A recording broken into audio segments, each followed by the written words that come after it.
સુરતમાં અમૃત રેલવે સ્ટેશને ફક્ત નામ માત્રના સુરત રેલવે સ્ટેશન પર ઝી 24 કલાકનું રિયાલિટી ચેક। સુરતમાં રેલવે સ્ટેશન પર સુવિધાનો અભાવ જોવા મળ્યો। રેલવે પ્લેટફોર્મ પર પૂરતા પંખા પણ નથી। પાણીની પરબ પાસે ભારે ગંદકીના દ્રશ્યો સામે આવ્યા છે। પ્લેટફોર્મ પર પાણીનો ભરાવ રહેતા મચ્છરોના બ્રીડિંગ મળી આવ્યા છે। અહીં મુસાફરોને બેસવા માટે બાકડાની પણ વ્યવસ્થા નથી। કંટ્રોલ એન્ડ ઓડિટર જનરલના રિપોર્ટમાં ખુલાસો થયો છે। દેશમાં 512 રેલવે સ્ટેશન પૈકી 89% રેલવે સ્ટેશન પર પંખા, વોટર કુલર, શૌચાલય, બેઠક વ્યવસ્થા નથી।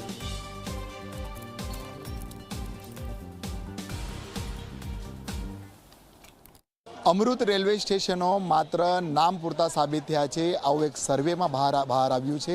ત્યારે જી 24 કલાકની ટીમ સુરત રેલવે સ્ટેશન પર રિયાલિટી ચેક કરવા પહોંચી છે। તમને હું સૌપ્રથમ દ્રશ્ય બતાવીશ। આ રેલવે સ્ટેશનના છે। આ પ્લેટફોર્મ પર તમે સ્થિતિ જોઈ શકો છો। ઉપર એક પણ પંખા અહીં નજરે પડતા નથી। જે રીતના લોકો અહીં ક્યાંક બેસવા માટે યોગ્ય વ્યવસ્થા નથી। કેટલાક લોકો અહીં ઊભા નજરે પડી રહ્યા છે। ત્યારે અહીં 4 થી 5 બાકડાઓ મૂકવામાં આવ્યા છે, પરંતુ પંખાનો અભાવ પણ અહીં જોવા મળી રહ્યો છે। કેટલાક મુસાફરો છે, આપણે એમની જોડે બી આપણે જાણીશું જે સ્થિતિ અહીં જોવા મળી રહી છે। ક્યાં તમે જઈ રહ્યા છો અને બાકડાનો ક્યાંક અભાવ જોવા મળી રહ્યો છે? પંખા પણ નથી, આમ ફેન્સ છે, થોડી ક્લીનલીનેસ નથી, બેસવા માટે સરખી જગ્યા નથી। જે ગંદકી અહીં જોવા મળી રહી છે, સ્વચ્છતાના પાછળ કરોડો રૂપિયા ખર્ચ થતી હોય છે।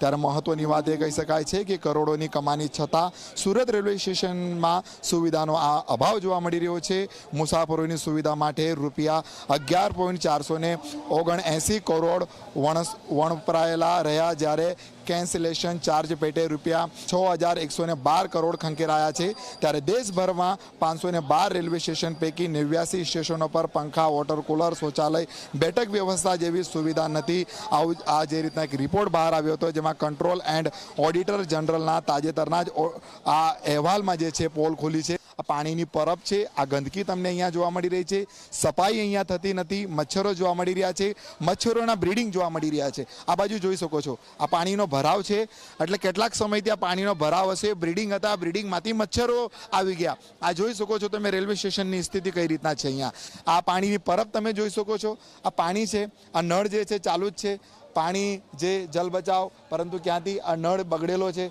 બદલવા રેલવે તંત્રને સમય નથી।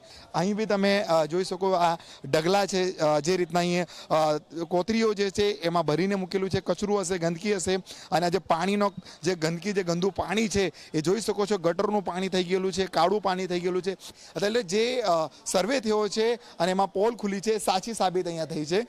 આપ કહાં पे जा रहे हो और खड़े हो, खड़े रहने की वजह क्या है? हम लोग अभी पनवेल जाएंगे। खड़ा रहा अभी, ये नहीं है, सीटिंग नहीं है, क्या करेगा अभी स्टेशन में पकड़े। गर्मी लग रही है क्या? गर्मी तो थोड़ा बहुत है, इतना गर्मी नहीं।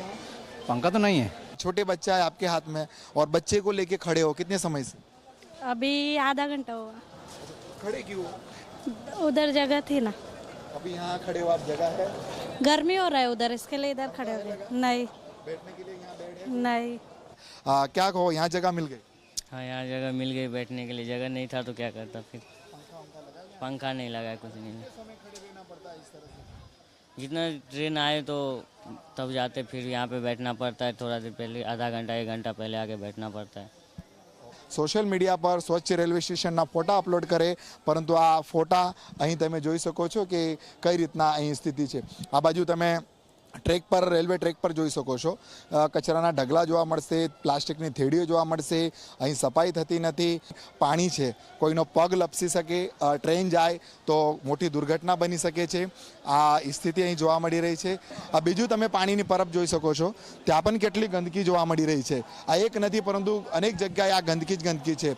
અને રેલવે વિભાગની આ મોટી જે રીતના લાપરવાહી કહો કે પછી ભૂલ કહો, કારણ જે રીતના કરોડો રૂપિયા ખર્ચ કરવામાં આવતા હોય છે, કરોડો રૂપિયા ખર્ચ સ્વચ્છતા માટે અને રેલવેના જે મુસાફરી કરતા જે મુસાફરો છે એ લોકોને સુવિધાઓ મળવી જોઈએ, એવી સુવિધા મળતી નથી।